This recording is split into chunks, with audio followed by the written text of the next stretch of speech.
It's the warmest of welcomes here on the France 24 Champions League build-up show for the final. A clash of titans that's set to make history. You're joined by me, Jean-Emile Jammine, taking you through all the pre-match build-up. Tonight, Paris Saint-Germain, the French Giants, chasing their first ever European crown, and they're taking on Inter Milan, the Italian powerhouse, hungry for their fourth Champions League title. It's youth versus experience. It's flair versus grit, as Luis Enrique's dynamic PSG, led by the electrifying Ousmane Dembele, face off against Simone Inzaghi's battle-hardened Inter Milan, powered by the clinical Lautaro Martinez. With the world watching, this is more than a match. It's a battle for immortality, and we have all the best analysis here in the house and beyond to go over the game. And we're going straight to Munich, where it's all unfolding at the Allianz Arena. Starting off with our sports editor, James Vecina. He joins us now. James, it looks all peaceful and quiet behind you, but I bet it's anything but. Kickoff in just under an hour.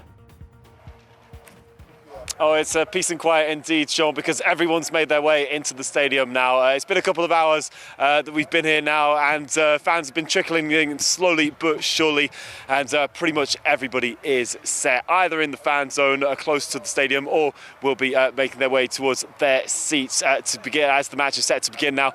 In, of course, less than an hour. It's been a relaxed atmosphere all day, but now I can imagine that for many people who are sat in there now, it's the reality time. It's going to be reality shock as everything is set to begin. So here we are, a day that PSG and Inter Milan have been looking forward to for months. For PSG, it's a matter of years, really, and this is perhaps, I mean, we're going to talk about this over the next hour, perhaps their best shot that they've ever had at trying to lift the trophy that they are fighting for which they've invested so much time, so much energy, and of course, so much money into it. James, you are there in Munich. It's obviously a place which has so much history. In fact, just a bit of a warning sign for Inter Milan, because there have been 4 finals there at the Allianz Arena, and in each of those 4 finals, it's been a new winner for the very first time. Unfortunately for Bayern fans, they're not going to get to see their team participate in the final. However, they must be rooting for at least one of these 2 teams. Have you managed to speak to any locals there in Germany, in Munich, seeing who they're going for tonight? Look, there's been quite a bit of support for Inter in that side. And, I mean, whether that's about history or what PSG means to some, I think we can't, though, ignore just that. I mean, we do have 2 extremely solid sides in here where there's personal preferences in it. But, yes, there has been more of a penchant, let's say, for Inter Milan coming into this final. PSG perhaps trying to create a shock. But if they do, we know that in reality, you know, between what many people are saying and in the build-up to it, Paris Saint-Germain's play over the last season has been spectacular for many. And whatever happens tonight, I think we're in for a real treat. Let's really hope so. And both teams, as you say, they're really, really hungry for it. Let's hope for a really nice match to come. Well, you talk about both teams there, James. So much hunger, and we heard from the coach of Paris Saint-Germain, Luis Enrique, ahead of the game, just describing exactly what it would mean and taking on that mantle, possibly to pastures new. PSG, they've never won the Champions League, and this is what he had to say, Luis Enrique.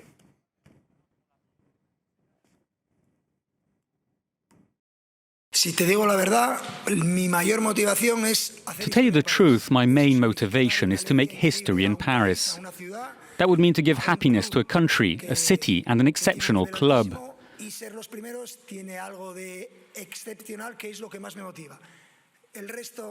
The rest is part of my journey. I feel lucky to be here and play this match. We will do everything we can for our fans. There we go, Luis Enrique on the cusp of history. Paris Saint-Germain, they've reached 1 final in their past. That was against Bayern Munich in a COVID-hit year, a behind closed doors stadium it was. There weren't any fans to witness them falling to a 1-goal loss to Frenchman, of course. It was Kingsley Coman for Bayern Munich who sunk the Parisians. Finally, they get a chance at redemption, and it is against an Inter Milan team brimming with experience. We do have the starting lineups. They have been released, and it is very much what has been expected. Paris Saint-Germain going with their 4-3-3 formation under Luis Enrique. and Inter Milan with a 3-5-2. And joining me on set now to go over this analysis is Ruben Slachter, Eurosports journalist. Ruben, thank you so much. It is a real beauty of a match set up for us because it is two completely different styles. We have this dynamic Paris Saint-Germain team. We have this really hardened Inter Milan side, knowing how to defend. They only conceded one goal in the entire group phase of this Champions League, ultimately finishing fourth.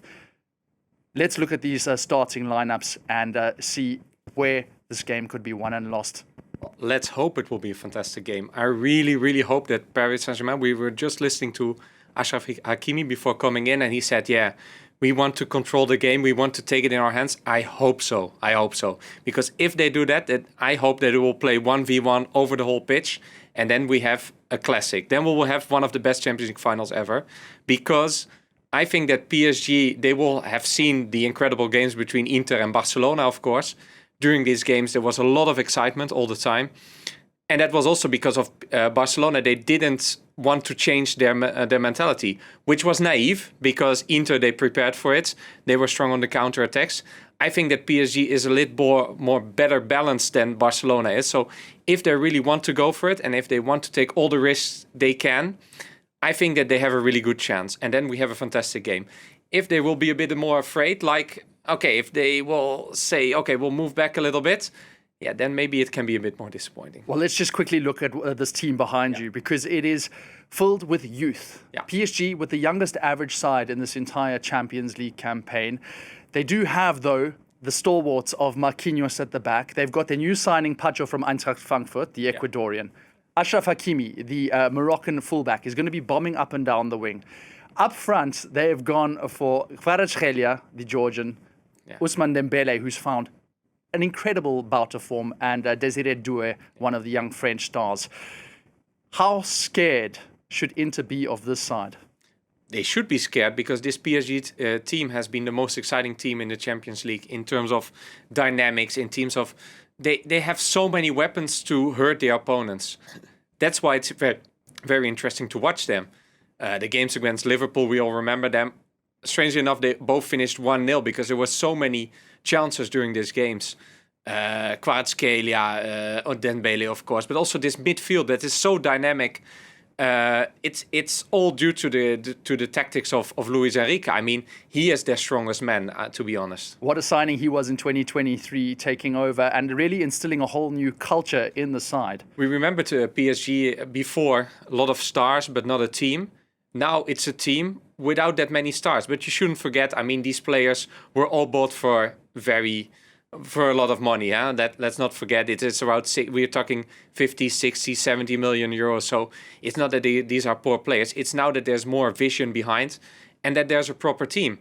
But Luis Enrique, he really helped it. Because if you now look at a few of those players, take Kvaratskhelia, for example. Kvaratskhelia at Napoli, he was playing his game, but that was it. Waiting for the ball. Now it's a dynamic player. He is attacking, but he's also defending. Look back at the games they played against Arsenal. He was sensational, but on both sides of the pitch. Dembele, the same thing. We remember the Dembele of Barcelona when there were talks about that he was never sleeping, playing on our PlayStation until 4 a.m. Luis Enrique managed to make him a proper team player, and that's all the credit to the coach. Well, that's a sensational lineup, and it is the one that we did expect, especially, as you mentioned, that midfield pivot, Vitinha, João Neves, and Ruiz, which could cause so much trouble. But then if we look at the flip side, Inter Milan, we do have their lineup. It is that double-pronged attack of Lilian Thuram and Marcus Thuram, his son, and Lautaro Martinez. We're going to get that up right now. But before we do anything, I want to head over to Cairo with our Interfan sports correspondent. It is Asad Hussein who joins us now from Cairo. And he is himself an Interfan. He's also a former Al Ahly youth player, so very much knows about the game. Asad, welcome to the show. If you're seeing this Inter Milan lineup right now, are you confident? Do you think that this can really soak up the PSG pressure going into the match and break them on the counter, very much like they did against Barcelona?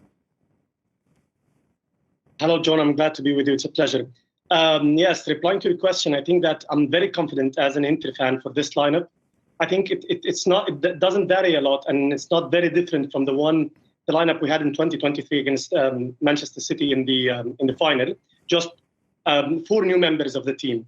But yet, you can see now how clinical it is that to have Lautaro, the leader, and the goal scorer of the team, alongside with Marcos Thuram. Also, it defines how Inter Milan won teams like Barcelona. When you have the main squad, and as we can see in this lineup, you know where you can hurt a very, very tough team like Paris Saint-Germain. Inter Milan is, if not the best team in Europe to do the transitions and a very, very clinical counter-attack. When you have Lautaro and Thuram up front, I think in certain moments they can hurt Paris Saint-Germain, which obviously is a very, very tough side. Also, Inzaghi loves to have his midfield trio, Mkhitaryan, Barella, Çalhanoğlu. When they're all back and fit in the team, they are the main squad. Also, Di Marco and Dumfries, 2 of the best wing backs. At the back, we've got Pavard back, the French international. At last, he missed a lot of matches, and it really affected Inter. And of course, Acerbi, the cancer warrior, and Sommer, who made the most saves in the Champions League. So yes, I'm very confident. I know, and I'm very aware of a very tough side, and it's a very, very narrow match. It's we call it a match upon the result, where you cannot favor a team, which is a very, very tight game, a 50-50 game. You know, Inter was able to hurt Barcelona more than once because the absence of Baldi and Barcelona. Inter are very good on the wing backs, the flanks. They used it against Barcelona. But now you look at PSG, where they have 2 of the best fullbacks in the world, Achraf Hakimi and also Mendes on the other side. Achraf Hakimi made 3 assists in the Champions League. And actually Mendes, who's a fullback, scored 4 goals. So you can see the actual power. It's a really just such a dynamic change of lineup if you compare the 2 sides, and so many tools that each one can use. You were speaking about Denzel Dumfries there, one of the best attacking fullbacks of this Inter Milan side. And we also heard from him just saying what it will take to really get over the line, what you said in a 50-50 game.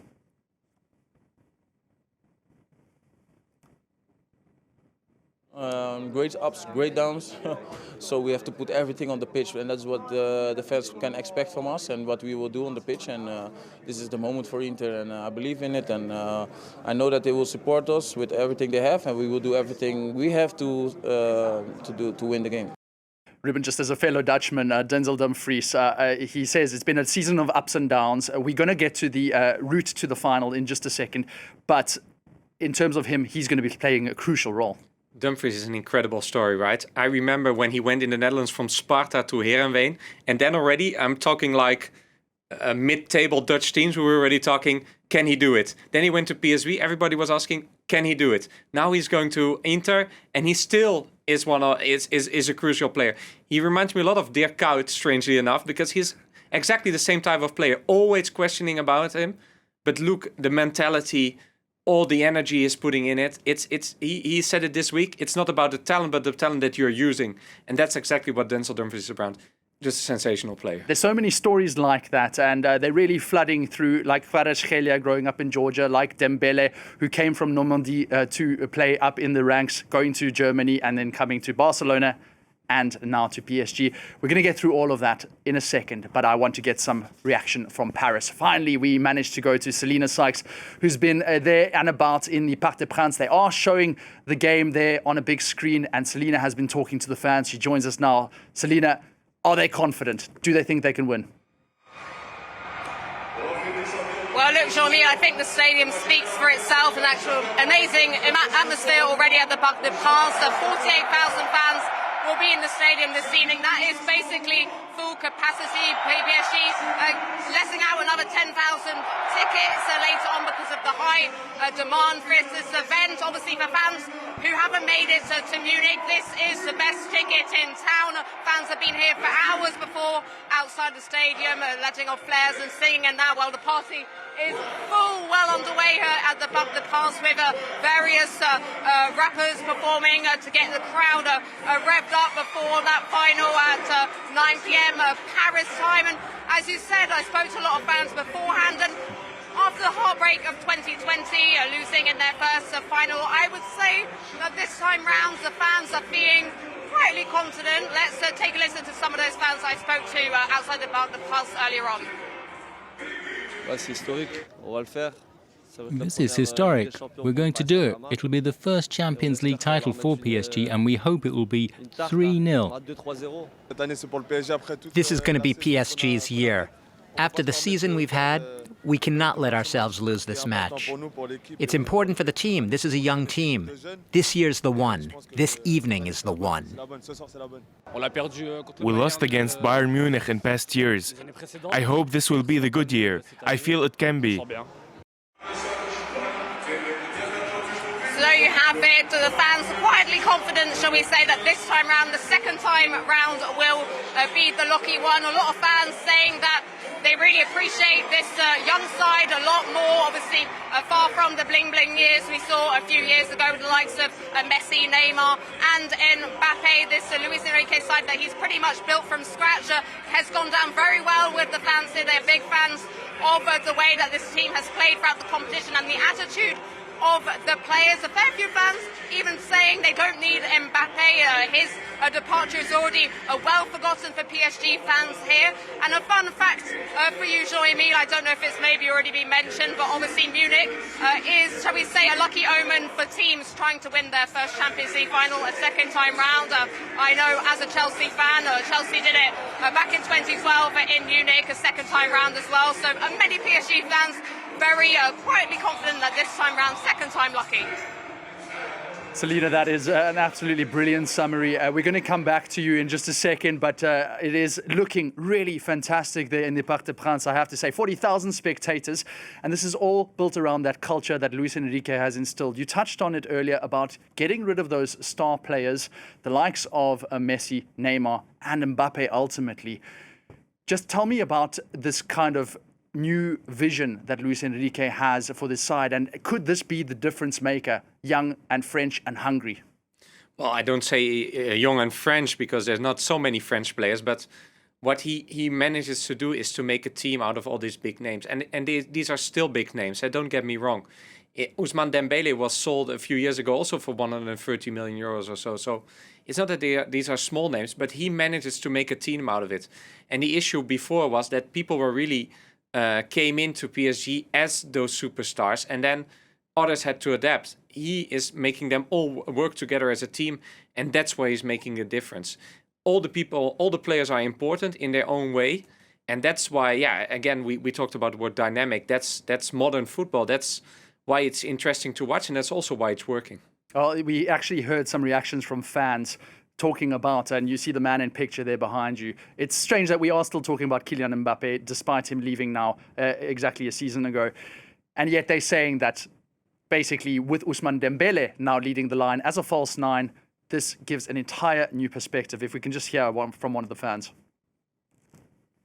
I think we defend better without him. I think personally it's the best player ever, actually in the world. But for a team, it's not that good. Like he can score at any moment, but when you need to defend, when you need to suffer, it's not that good. So I think now with Kvaratskhelia, which defends like a dog, it's amazing, and it's much more a collective game. There we go. On your point, Kvaratskhelia is a defender at heart. No, he's not. He was Maradona actually at Napoli. But it makes a difference. It's a new Kvaratskhelia in Paris. And I still think that the Kylian Mbappe we knew from his Monaco years could be in there. But I think he transfers himself into this superstar and he's now doing his own stuff. Okay, that's his choice. I find it a pity because I still think that a 100% Mbappe could be a really nice addition to this PSG squad. But okay, that's how it went. He wanted to go away. And in the end, it was better for PSG. And I also think for Mbappe himself, although, he didn't win anything with Real Madrid, but I think that he's happier over there. So, okay, they both won out of this situation. Again, Kvaratskhelia, don't forget, before it wasn't like this. So, it's a real transformation because of the coach. Well, there we go. We're going to see if his long striding legs can make the difference against this Inter Milan defense. 3 at the back, and that is very much what Simone Inzaghi has always employed since his Lazio days coming into Milan. Let's go back to Asser Hussein in Cairo. Asser, in terms of the man himself, Simone Inzaghi, he has been rumored to be subject to an offer from Saudi Arabia with Al Hilal. He's downplayed it, but it would be a huge loss nonetheless for Inter Milan. Just how much of a difference has he made to the side since coming in? He's already in his second Champions League final in 3 years. Yes, John, it will be very sad, of course, to see him leave. But yet, you have to take it back to 2021, where Conte took charge of Inter, and he started building the winning mentality, took the team out of a team really, really suffering after a decade, after they won the tripletta, or they won the treble in 2010 under Mourinho. So Conte built this winning mentality, and his job was done. Inzaghi taking over made the formation of 5-3-2 or 3-5-2, and in a more hybrid way, in a more offensive way, in a very, very beautiful type of football to be produced. Very defensive and yet very offensive at the same time, scoring a lot, conceding very little. So this is what Inzaghi built. Inzaghi is very, very clever on the man-to-man management, on the one-to-one psychology. And also there is, I'll give you a small stat to see that the amount of job and the team mentality he wanted to build Inzaghi through the 3 years, which is every single player in Inter squad has scored this season. If you take out the goalkeepers, every single player has scored. So it's a very, very well-built team. And Inter, under Inzaghi, went back to the basics, John, where we're given a hint, and there is a stereotype that football has to be run by paying a lot to the manager or getting a very, very huge market, where Inter brought Pepe Marotta, who is a very clever sporting director, and got Inzaghi, and they were working with a very tight balance to get the right players and then improving them under Inzaghi. You can see Bissek, who came with like an amount of 7 million euros. Now he's almost 40 million euro worth in the transfer market. So this is what Inzaghi built. He was very conservative when he talked on the press conference before the game about his chances of moving to Al Hilal in Saudi Arabia. But he said that this is the very, very special moment for me. This is the cherry on the top. I want my work through the 3 years, getting into two UCL finals in 3 years. I want finally to be the champ, and then we can talk after this. After the weekend, we're going to talk with the Inter board and see what's good for both of us. So it's very unlikely for him to leave if Inter wins the Champions League. And at the same time, I won't be sad if he won the Champions League and wanted to take another adventure. Yet you know how big money and the amount of investments paid in Saudi Arabia, especially, they're now tempting him with around the 25 million euros contract a year. So it's a very, very huge money. So yeah, under Inzaghi, Inter is a very, very different team. I think he's one of the best managers in the world now, if we say him and Hansi Flick, and of course Enrique. He's still 49 years old, and yet he's beaten all the major sides, and also one of the best Barca teams under Hansi Flick. He was able to score 7 goals against them through both legs. And we heard from the man himself as well. We know the quality of our opponents that he says, and we're going to just get that full quote from Inzaghi right now. Just speaking about the humility of the man and just getting a bit of insight into his coaching methods. Here's Inzaghi.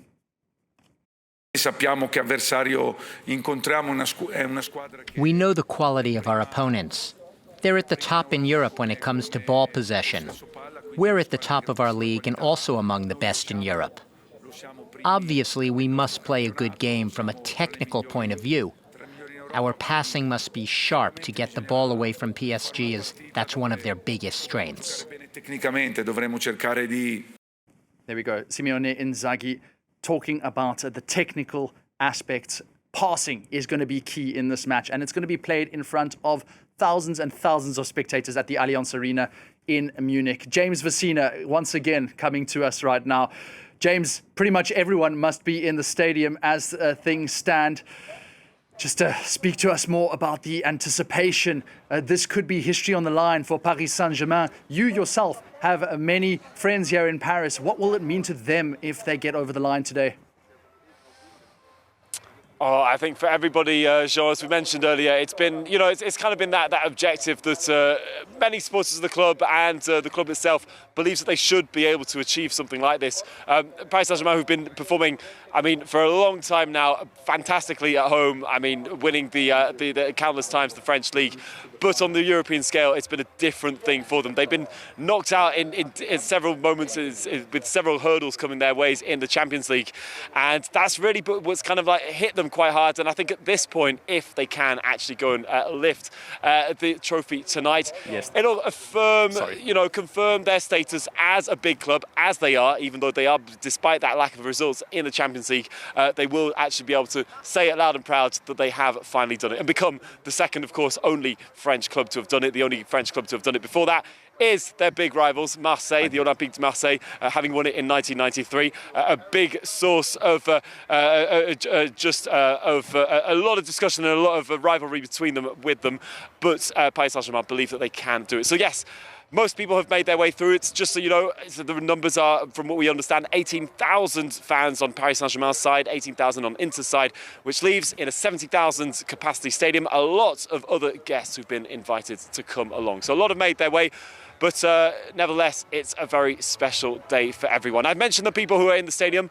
We're here, as you can see, we've got a nice little view on the hill overlooking the Allianz Arena. And quite a lot of people have gathered now since we began the show just about 20 minutes or so. A lot of people have gathered along this hill to, they'll no doubt be watching the match from their phone, but also beginning to get the reaction live with a little bit of a delay from the arena behind them, just to be able to come here and just get a glimpse of the atmosphere. So in all, a very special day. I just want to make one note on that, because I will be having to make this quite a bit of a jog before I can get there for kickoff. We mentioned Inter's lineup there, and of course there is the young Thuram, the young Marcus Thuram on that side. I don't want to forecast any bad, ironic situations for Paris Saint-Germain, but of course the last time that they did lose in that final, it was a Frenchman who scored the one and only goal in the name of Kingsley Coman.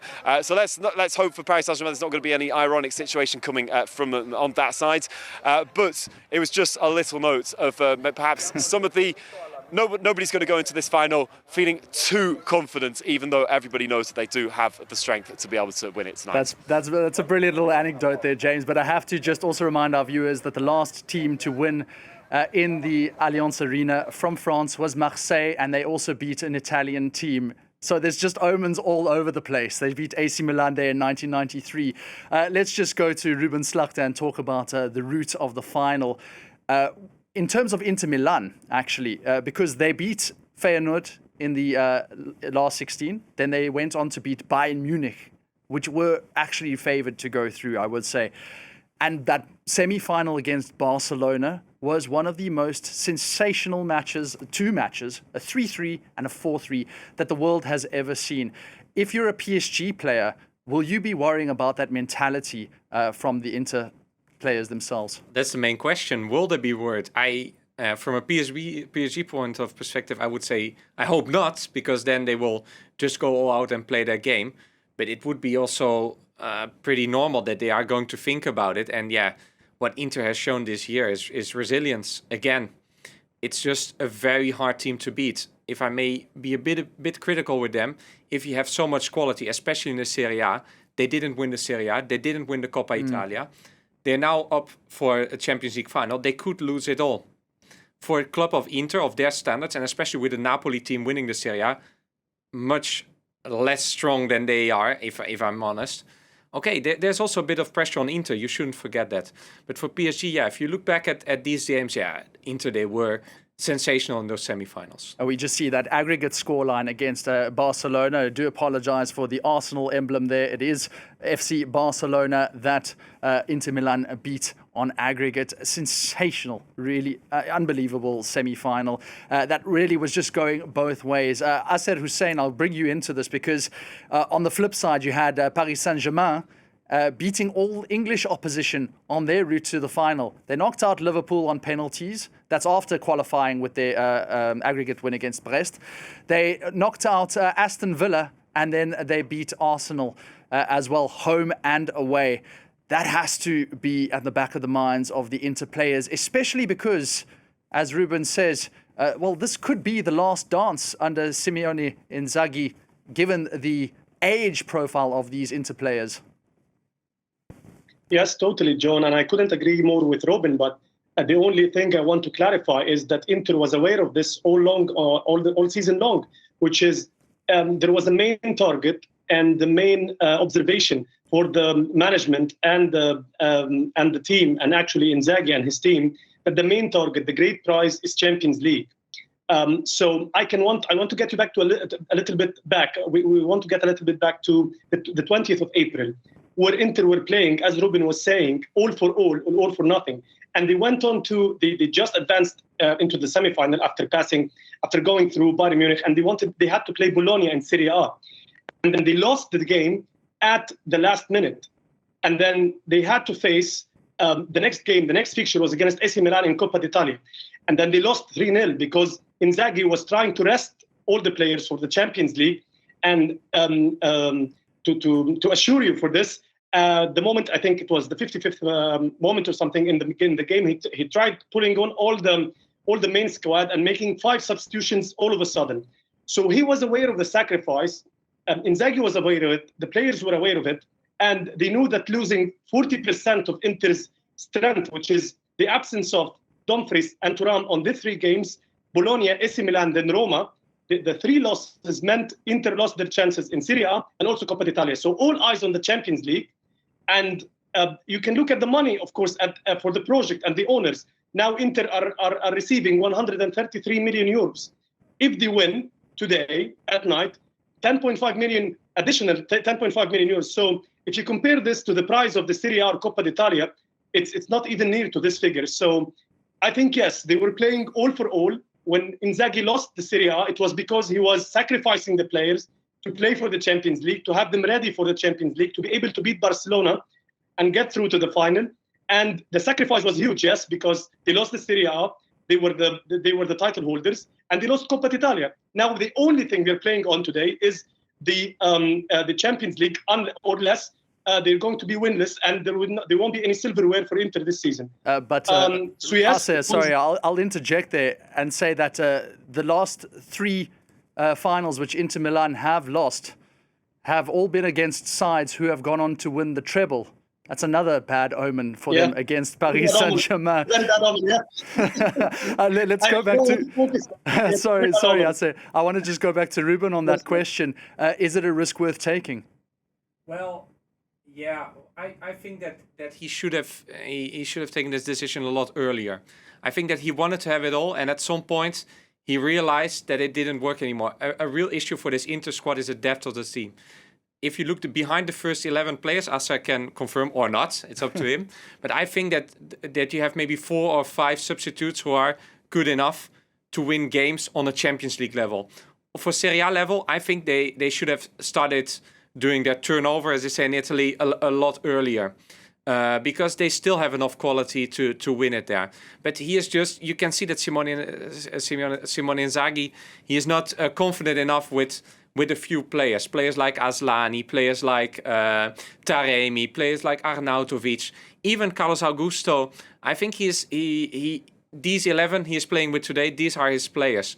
That's a real difference. These days in top football, you need almost 2 super strong squads to do it all, which also makes it an even better performance for getting into the Champions League final with these players. Let's talk about one of those super strong players. Let's bring it back to Paris Saint-Germain with Ousmane Dembélé, a man absolutely reborn under Luis Enrique. We heard a little bit about what he had to say ahead of the final. Says, play with joy. That's the main aim of Paris Saint-Germain today. We'll see if that's true.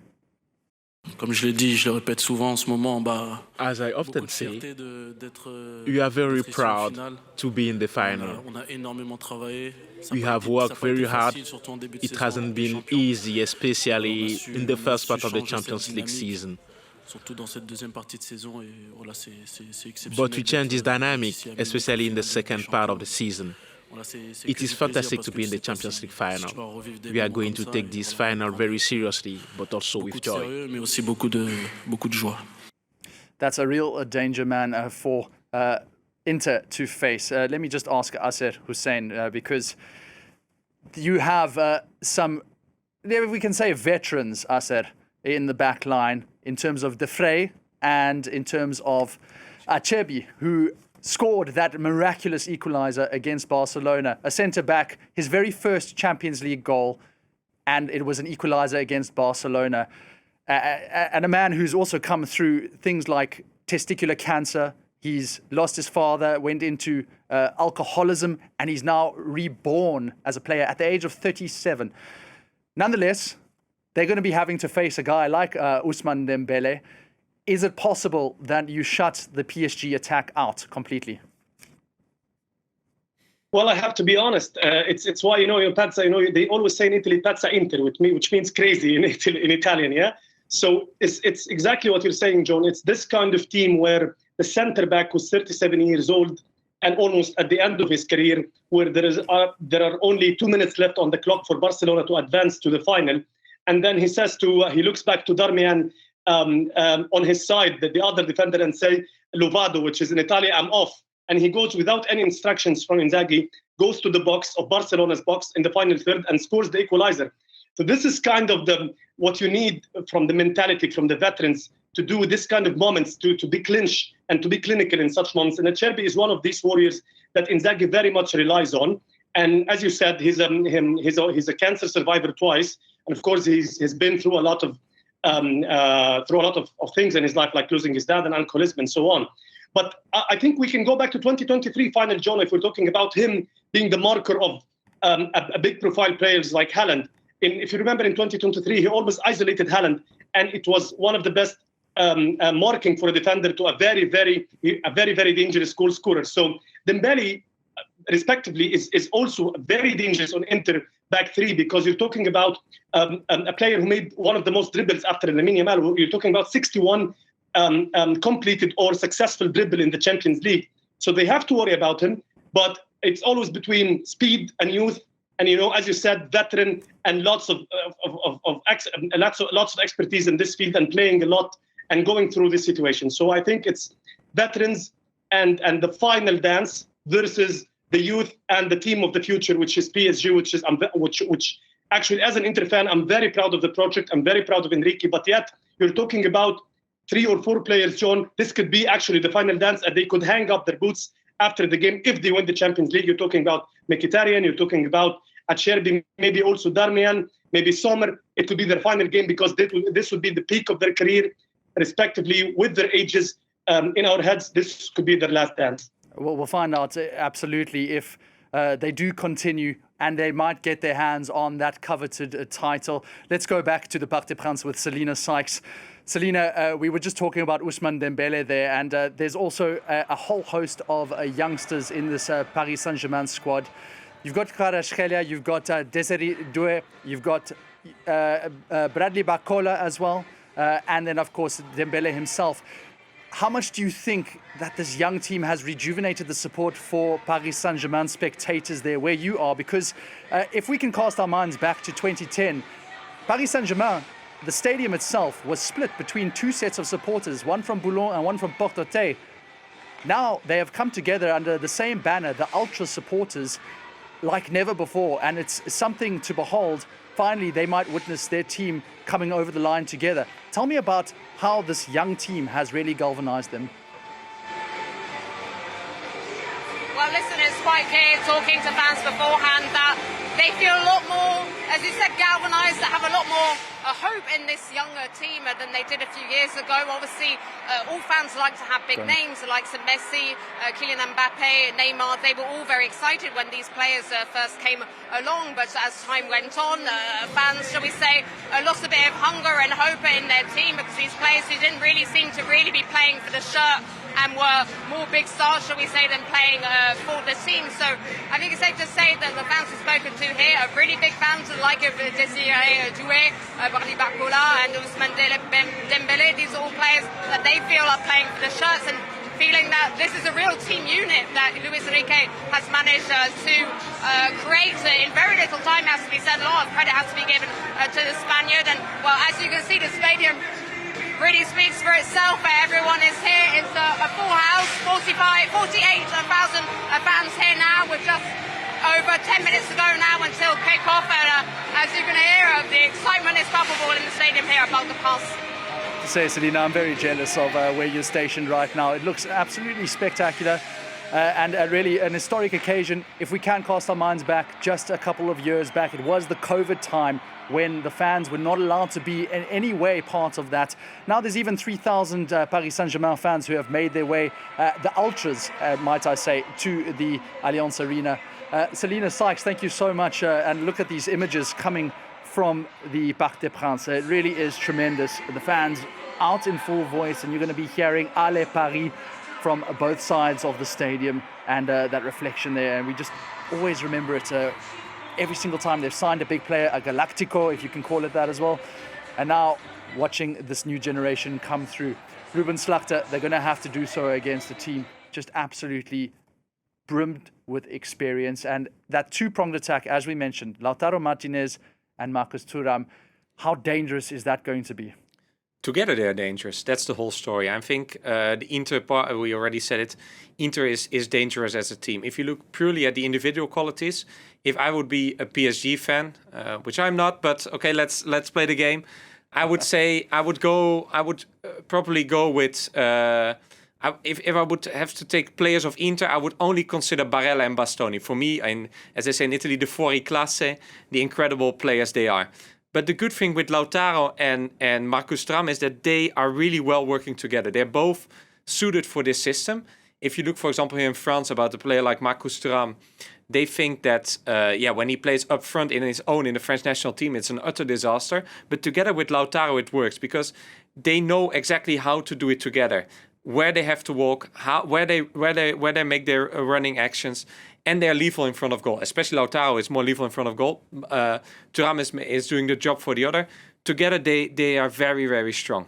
And do you think that PSG can counter that with the pace of Barcola? Well, they've actually got Desiree starting in the lineup. Kvaratskhelia.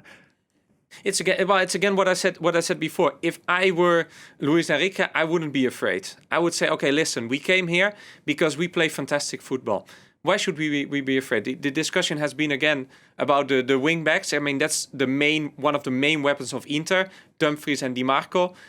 PSG, they have Nuno Mendes and Achraf Hakimi. I wouldn't be afraid to go 1v1 with Hakimi versus Di Marco. I think Hakimi is a better player. Mendes versus Dumfries, maybe 50-50, but that will be an interesting fight.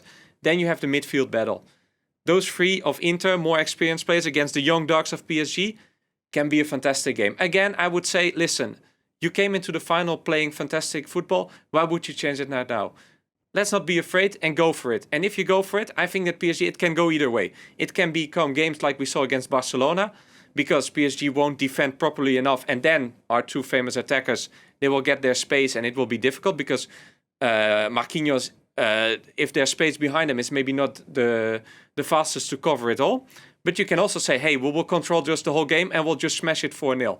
And if you will smash it 4-0, let's have a look outside how they will enjoy that. Oh, that is going to be another kind of event, I think, with supporters here in Paris. You saw there Marcus Thuram. He is, of course, a Frenchman. And you might say that the French themselves are all going to be rooting for Paris Saint-Germain, except for Marseille, of course. But as we see, there is a bit of French investment. It's not just Marcus Thuram, it's also Benjamin Pavard. There's a bit of a rivalry going on. And in fact, we have a report just on this issue. It is Eliza Herbert who gets the juice flowing with this understanding that it's not so clear-cut who the people in France are rooting for.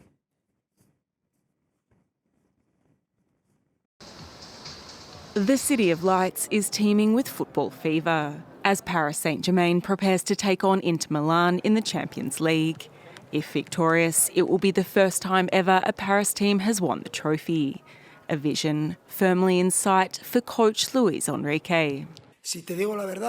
To tell you the truth, my biggest motivation is to make history in Paris. That means bringing incredible joy to a country, a city, a club that has such high standards. And being the first to do so is something exceptional, which is what motivates me the most. But not all French people will be hoping for a Paris victory. Lining up for Inter Milan in Munich are heavyweights Marcus Thuram and Benjamin Pavard. Both have been key to the Italian squad since 2023.